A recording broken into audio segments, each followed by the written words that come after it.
Czy wiecie, że w Głogówku przebywali król polski Jan II Kazimierz Waza oraz wybitny kompozytor Ludwik van Beethoven? To miasto posiada również m.in. piękny, późnorenesansowy ratusz na środku rynku, który zachował średniowieczny układ i jest otoczony kolorowymi kamienicami, kościół franciszkanów z nietypowym w środku domkiem loretańskim, kościół świętego Bartłomieja z bogatym barokowym wystrojem, czy zamek Oppersdorfów, który był kiedyś reprezentacyjną rezydencją i imponuje rozmiarem. Zapraszam do Głogówka.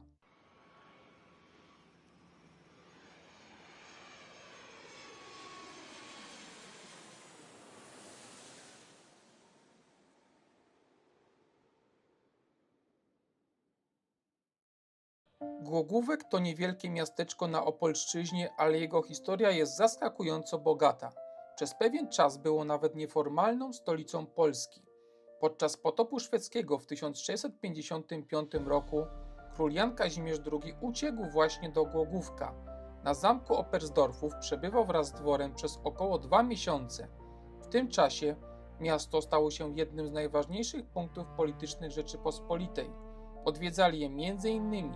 Stefan Czarniecki i Jakub Sobieski. W samym sercu rynku stoi ratusz w Głogówku, jeden z najpiękniejszych późnorenesansowych ratuszy na historycznym Śląsku. Dzisiejszy budynek powstał w 1608 roku, choć wcześniejszy ratusz handlowy istniał to już w XIV wieku. Przez stulecia obiekt był świadkiem najważniejszych wydarzeń miasta, od najazdów szwedzkich, przez przebudowę w epoce baroku i historyzmu, aż po zniszczenia II wojny światowej. Architektura ratusza jest pełna charakterystycznych detali. Budynek ma 3 kondygnacje, dekoracyjny renesansowy szczyt oraz smukłą wieżę z podwójną latarnią.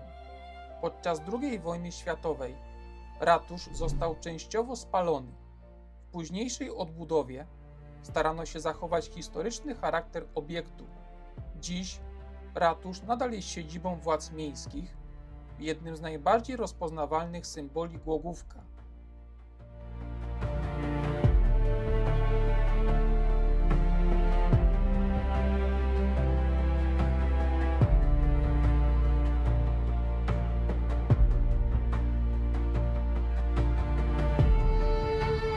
Na narożnikach ratusza stoją kamienne figury świętego Floriana i świętego Jana Nepomucena. Ich obecność nie była przypadkowa. Święty Florian miał chronić miasto przed pożarami, a Nepomucen był patronem mostów i podróżnych. Rynek w Głogówku to jedno z najbardziej klimatycznych małych centrów miejskich na Opolszczyźnie. Już sam jego układ zdradza średniowieczne pochodzenie. Plac wytyczono podczas lokacji miasta w XIII wieku i do dziś zachował dawny historyczny charakter. Największy urok rynku tworzą jednak kamienice. Choć część zabudowy pochodzi z XIX i początku XX wieku, zachowały się również starsze domy z XVIII wieku, ozdobione barokowymi szczytami, pilastrami i volutami. Dzięki temu spacer po rynku przypomina oglądanie księgi architektury pokazującej różne epoki rozwoju miasta. Szczególnie ciekawa jest kamienica nr 24, znana dawniej jako gospoda pod Czarnym Niedźwiedziem. Na jej fasadzie do dziś można zobaczyć płaskorzeźbę niedźwiedzia z kuflem piwa, dawny reklamowy znak karczmy. To jeden z tych małych detali, które pokazują, jak wyglądało codzienne życie dawnych mieszkańców Głogówka. Wśród rynku wyróżnia się też tzw. dom Sebastiniego, jedna z najokazalszych kamienic, bogato zdobiona sztukateriami. Mieszkał tu czasowo Franciszek Sebastini, morawski malarz barokowy, autor fresków w okolicznych kościołach i na zamku Oppersdorfów. Ciekawostką urbanistyczną jest układ ulic odchodzących od rynku. Z głównego placu promieniście wychodzą drogi prowadzące do dawnych przedmieść, co było typowe dla średniowiecznych miast handlowych Śląska. Rynek miał nie tylko funkcję reprezentacyjną, ale przede wszystkim handlową i obronną. Był sercem życia miejskiego.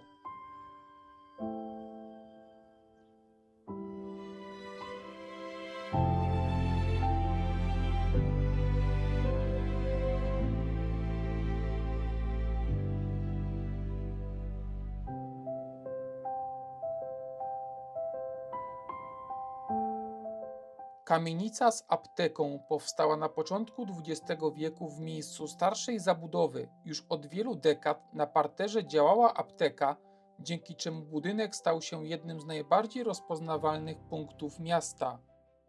Kościół Franciszkanów powstał już w XIII wieku i zachwyca monumentalną wieżą, barokowym wystrojem i atmosferą dawnego śląskiego sanktuarium.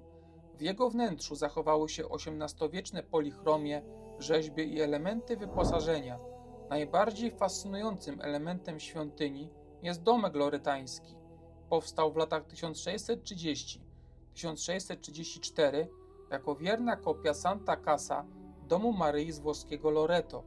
Początkowo kaplica była wolno stojącym budynkiem obok kościoła. Dopiero podczas rozbudowy świątyni w 1636 roku została wchłonięta do wnętrza kościoła.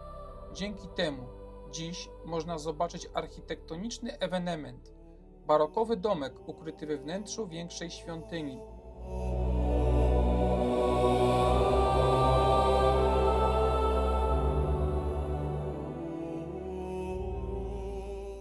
Głogówek miał niegdyś pełny pierścień średniowiecznych murów obronnych, które zaczęto wznosić prawdopodobnie już w pierwszej połowie XIV wieku. Fortyfikacje otaczały miasto o powierzchni około 11 hektarów i miały kształt prostokąta z zaokrąglonymi narożnikami. Do dziś zachowały się jedynie fragmenty dawnych fortyfikacji, m.in. w pobliżu kościołów świętego Bartłomieja i świętego Franciszka. Kościół świętego Bartłomieja już z daleka przyciąga uwagę dwiema wieżami górującymi nad miastem. Gotycka bryła zdradza średniowieczne pochodzenie, lecz wnętrze zaskakuje bogactwem późniejszego baroku. Historia tego miejsca sięga XIII wieku. Pierwsze wzmianki o parafii pojawiły się już w 1284 roku, a w XIV stuleciu świątynia została podniesiona do rangi kolegiaty. Kościół przeżywał wojny husyckie, okres reformacji, liczne przebudowy, ale mimo burz dziejowych zachował swój majestat. To właśnie dzięki tym przemianom dziś można tu zobaczyć niezwykłe połączenie surowego gotyku z bogatym barokowym wystrojem. Największe wrażenie robi wnętrze. Barokowe polichromie autorstwa Franciszka Sebastiniego przedstawiają sceny z życia świętego Bartłomieja i sprawiają, że sklepienia wydają się niemal żywe. W półmroku świątyni błyszczą marmurowe epitafia rodu Oppersdorfów, dawnych właścicieli Głogówka. Ich kaplica grobowa skrywa XVII-wieczny nagrobek Jerzego II Oppersdorfa, wykonany z czarnego i różowego marmuru. To miejsce przypomina bardziej książęce mauzoleum niż zwykłą parafialną świątynię. Moim zdaniem wnętrze kościoła jest jednym z piękniejszych, jakie widziałem w Polsce. Robi niesamowite wrażenie i zdecydowanie warto je zobaczyć. Kościół świętego Mikołaja został wzniesiony w 1773 roku jako część zespołu szpitalnego Świętego Ducha. Świątynia reprezentuje późny barok, choć pozbawiona jest typowego przepychu kojarzonego z tą epoką.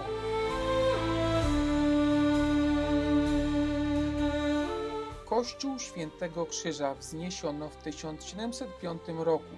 Powstał w miejscu starszego, drewnianego kościółka przy nowym cmentarzu. Budowla należy do rzadkich dziś przykładów sakralnej architektury konstrukcji szkieletowej tzw. muru pruskiego. Najbardziej charakterystyczne są drewniane soboty, czyli zadaszone podcienia okalające kościół. Dawniej dawały schronienie pielgrzymom i uczestnikom pogrzebów. Gontowy dach z małą sygnaturką i baniastym hełmem sprawia, że świątynia przypomina bardziej beskidzką kaplicę niż miejski kościół. Wieża wodna to jeden z najstarszych zabytków techniki w regionie i jednocześnie bardzo ciekawa konstrukcja, łącząca funkcję wodociągową, obronną i symboliczną dla miasta.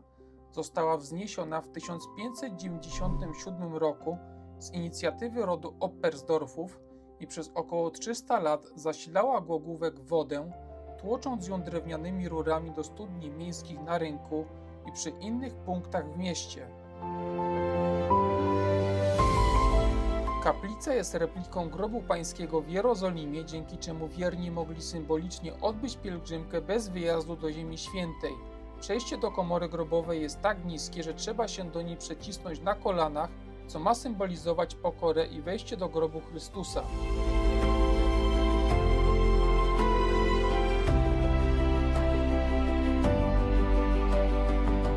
Brama zamkowa to jeden z najciekawszych zachowanych elementów dawnych fortyfikacji miejskich, który do dziś zamyka historyczną ulicę Zamkową i stanowi swego rodzaju wejście w stronę zamku Oppersdorfów. Jej charakter łączy funkcję obronną z reprezentacyjną, a historia tej budowli sięga co najmniej XVI wieku.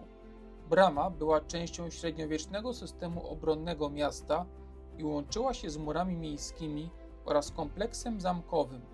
Po zniszczeniach i przebudowach została przekształcona w formę barokową. Basztę wzniesiono w 1595 roku z inicjatywy Jana Jerzego II Oppersdorfa. Pełniła podwójną funkcję. Była zarówno punktem obserwacyjnym miejskich fortyfikacji, jak i więzieniem. W jej wnętrzu zachowały się dawne cele z ciężkimi drzwiami, okutymi ryglami oraz małymi, zakratowanymi wizjerami. Obecnie cały obiekt należy do Muzeum Regionalnego, gdzie można wspiąć się na basztę, obejrzeć ciekawą wystawę historyczną i to wszystko zupełnie za darmo. Początki zamku sięgają końca XIII wieku, kiedy Piastowie opolscy wznieśli tu obronną siedzibę. Dopiero jednak ród Oppersdorfów nadał mu charakter reprezentacyjnej rezydencji, pełnej kaplic, bibliotek i artystycznego przepychu. Najbardziej niezwykły epizod związany jest z pobytem Ludwiga van Beethovena. W 1806 roku kompozytor schronił się w Głogówku przed wojskami Napoleona. Oppersdorfowie byli wielkimi miłośnikami muzyki i podobno tak zachwycili Beethovena swoją orkiestrą dworską, że twórca zadedykował hrabiemu Franciszkowi Joachimowi Oppersdorfowi czwartą symfonię B-dur. Architektonicznie zamek jest fascynującą mieszanką epok. Zachowały się elementy średniowiecznej twierdzy, ale dominują przebudowy manierystyczne i barokowe. Kompleks dzieli się na zamek górny i zamek dolny. Warownia, z uwagi na swój stan, nie jest dostępna dla turystów.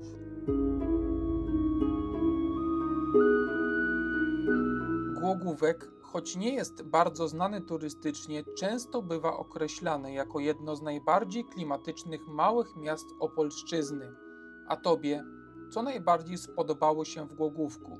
Daj znać w komentarzu i zostaw łapkę w górę.